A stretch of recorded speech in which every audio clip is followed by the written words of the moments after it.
Perkenalkan, nama saya Gusti Nyoman Darmayasa dengan NRP 5019231169 dari FTK Siskal.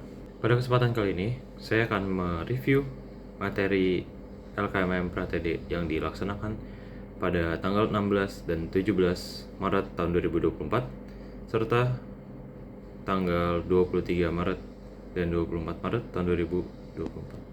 KMM merupakan latihan keterampilan manajemen mahasiswa yang bertujuan untuk melatih kemampuan manajerial mahasiswa yang dimana menjadi bekal bagi mahasiswa itu sendiri, baik untuk menjalankan suatu organisasi maupun kepanitiaan.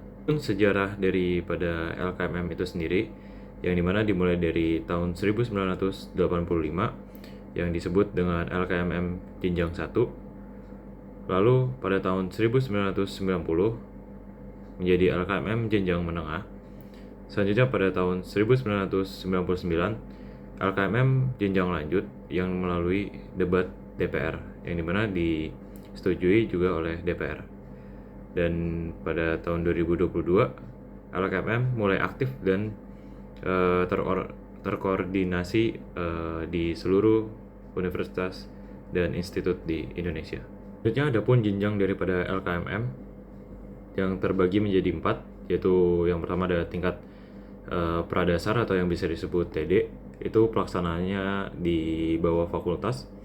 Selanjutnya itu ada tingkat dasar atau biasa disebut TD, itu pelaksanaannya di tingkat jurusan. Selanjutnya ada tingkat berikutnya yaitu tingkat menengah atau biasa disebut TM, itu dilaksanakan di tingkat institut atau universitas. Dan yang terakhir adalah tingkat lanjut atau yang biasa disebut TL, pelaksanaannya di nasional. Yang selanjutnya yaitu tema daripada LKMM Pratd, yaitu Au Haru, yang dimana Au artinya biru dan Haru artinya musim semi, yang dimana warna biru pada musim semi menunjukkan warna langit yang cerah di saat bunga bermekaran, menyimbolkan masa depan yang cerah akan menanti. Pun materi selanjutnya yaitu tentang wawasan FTK, yang dimana FTK ini bergerak di bidang sesuai namanya, yaitu Fakultas Teknologi Kelautan, yang dimana fakultas ini berfokus pada dunia maritim, yang di FTK sendiri sering terlibat dalam isu maritim, yang dimana salah satunya adalah Tol Laut Indonesia, yang mana Tol Laut Indonesia ini mempermudah proses logistik di Indonesia, yang dimana Indonesia ini adalah negara kepulauan, dan dengan adanya tol laut ini sangat memudahkan mobilisasi orang dan logistik ke daerah-daerah di Indonesia termasuk. Lalu ada pun isu yang kedua yaitu tentang kapal tanpa awak, yang mana 90% kecelakaan kapal disebabkan oleh human error yang terjadi di dunia maritim itu sendiri. Dan dengan adanya kapal tanpa awak ini, kita bisa mengurangi resiko tersebut terjadi ke depannya. Wawasan selanjutnya yaitu mengenai SOB FTK. SOB FTK yang dimaksud ini adalah rasa memiliki satu sama lain antar departemen yang ada di FTK. Selanjutnya yaitu integritas. Integritas dalam hal ini yaitu bertindak secara konsisten antara perkataan dan perbuatan. Selanjutnya yaitu ada juga budaya di FTK itu sendiri. Yang pertama ada kekeluargaan, dalam hal ini berkesinambungan juga dengan SOB FTK. Selanjutnya yaitu ada militan, dalam hal ini berkesinambungan dengan integritas. Selanjutnya itu adalah sosial, yang selanjutnya lagi kreativitas, dan yang terakhir adalah religius. Untuk materi selanjutnya yaitu materi persepsi. Persepsi bisa dikatakan sebagai anggapan langsung dari sesuatu, atau bisa dikatakan juga sebagai dugaan, sudut pandang, pendapat seseorang terhadap sesuatu yang bersifat subjektif. Adapun faktor yang mempengaruhi persepsi daripada seseorang. Yang pertama adalah pengalaman hidup. Tiap seseorang mempunyai pengalaman hidup yang berbeda-beda. Dalam hal ini apabila mungkin orang yang lebih senior begitu memiliki pengalaman hidup yang berbeda, orang tersebut bisa memiliki persepsi yang berbeda dengan kita yang lebih muda gitu. Sebagai contoh, mahasiswa dan dosen. Selanjutnya yaitu informasi yang diterima. Seperti yang bisa diketahui, yang kita ketahui, informasi itu sangat penting dalam menarik suatu kesimpulan. Apabila informasi yang kita dapatkan tidak utuh atau tidak lengkap, itu bisa membuat persepsi kita menjadi salah diartikan. Selanjutnya itu adalah pendidikan. Dalam hal ini, jika berpendidikan tinggi, maka pandangan terhadap sesuatu jadi lebih luas. Dalam hal ini, sebagai contoh, mungkin apabila ada suatu permasalahan, pola pikir atau cara berpikir seseorang yang memiliki pendidikan dan yang pendidikannya belum tinggi, seperti sebagai contoh, orang yang berpendidikan kuliah dengan yang SMA itu memiliki pola pikir atau pemahaman yang berbeda terhadap suatu hal, suatu isu. Selanjutnya yaitu kondisi lingkungan. Jika di lingkungan baik, pasti pikiran lebih positif. Dalam hal ini, apabila kita mendapatkan suatu isu, kita apabila kita memiliki lingkungan yang baik, yang kritis dalam suatu permasalahan, itu bisa mengakibatkan kita juga ikut terbawa kritis terhadap suatu permasalahan dalam konotatif positif. Apabila kita memiliki lingkungan yang kurang baik, itu adalah ciri-ciri dari persepsi. Yang pertama bersifat subjektif, yang dimana ini berasal dari diri kita sendiri. Yang kedua yaitu belum tentu benar, tapi tidak bisa disalahkan juga gitu, karena bisa dibilang persepsi ini serupa dengan opini atau seperti halnya juga argumen begitu, tidak benar dan tidak bisa juga disalahkan. Selanjutnya itu ciri yang berikutnya bersifat logis maupun tidak. Ya, dan ciri yang terakhir yaitu bisa saling bertentangan.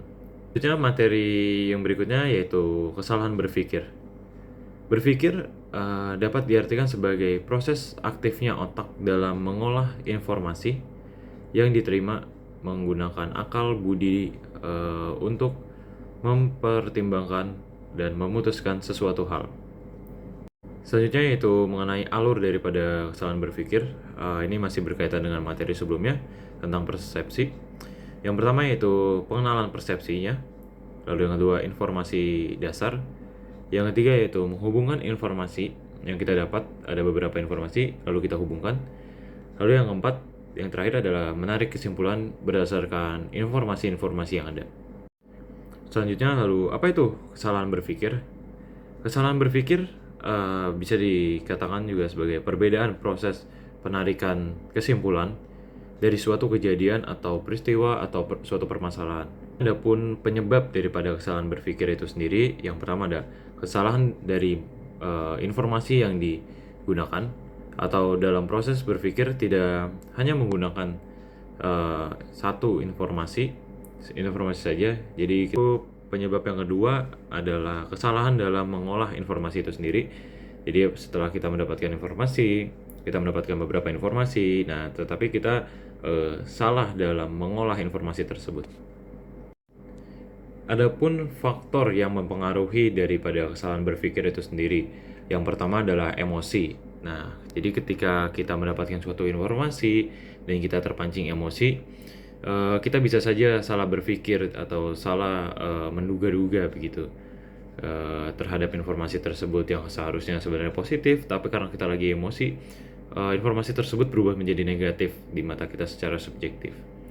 Selanjutnya faktor yang berikutnya adalah lingkungan.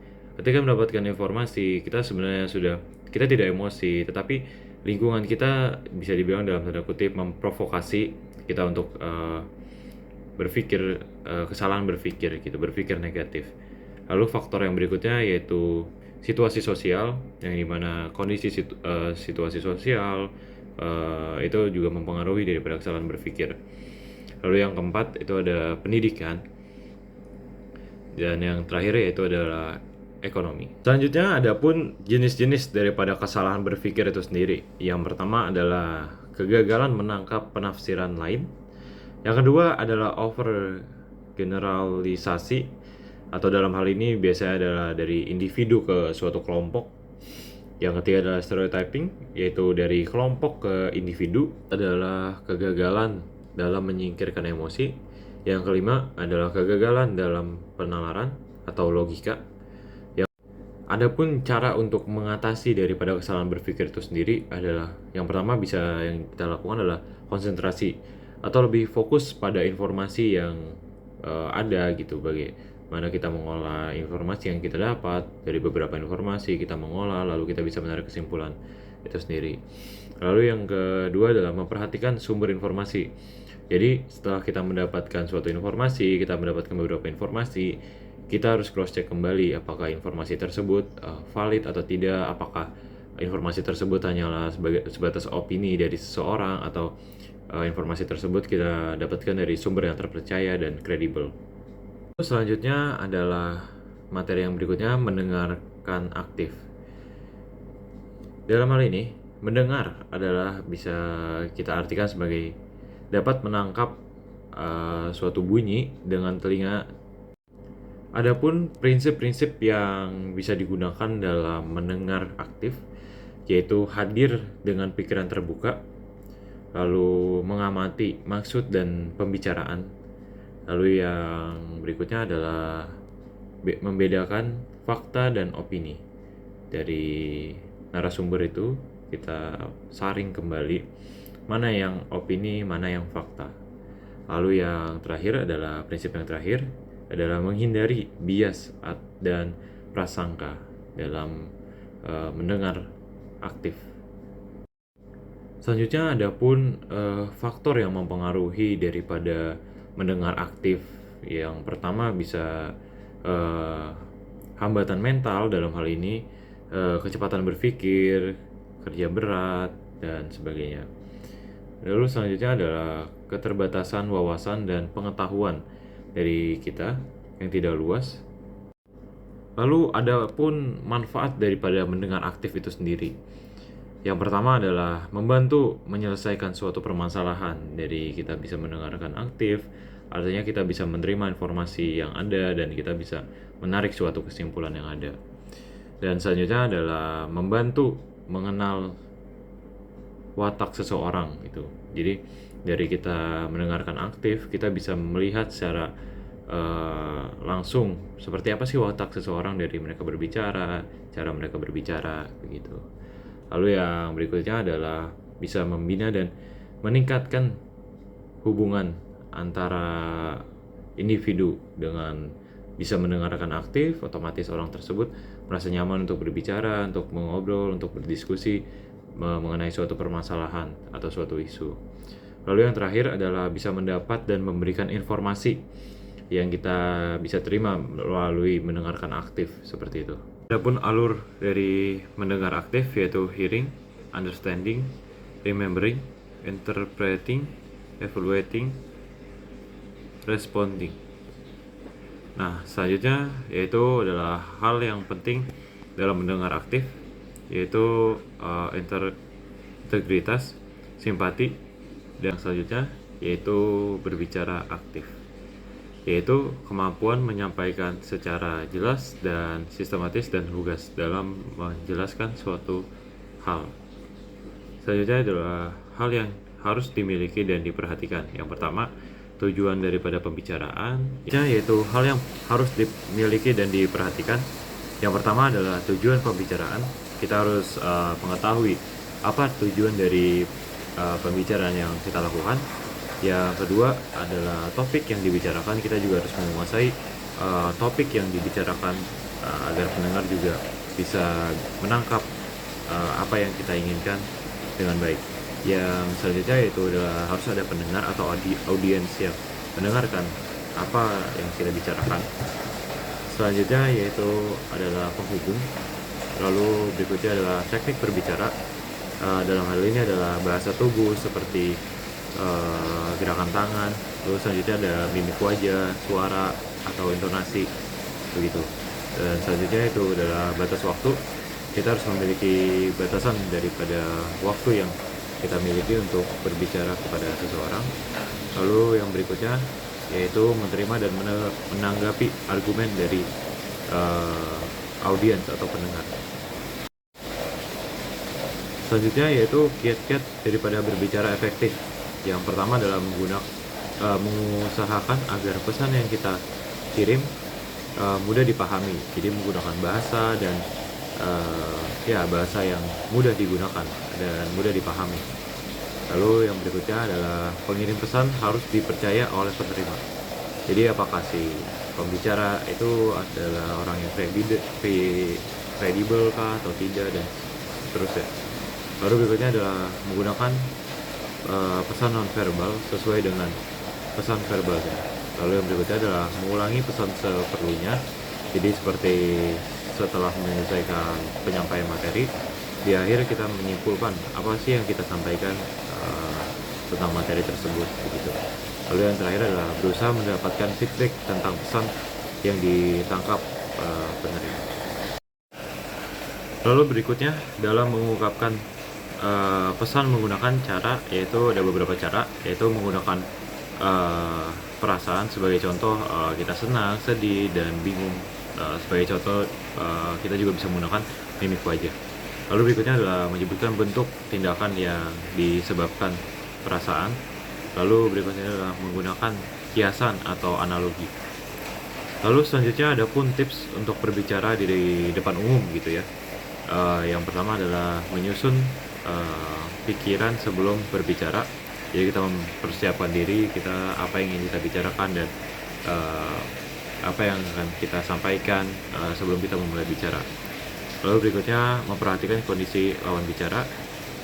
Dan yang selanjutnya yaitu menyampaikan sesuatu gagasan atau ide dalam pembicaraan.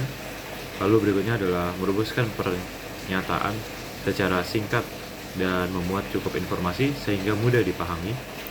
Lalu berikutnya memahami jumlah informasi yang sudah dimiliki pendengar. Lalu ada juga yang menyesuaikan rumusan pesan dengan sudut pandang pendengar. Jadi kita juga harus menyesuaikan dengan si pendengar itu.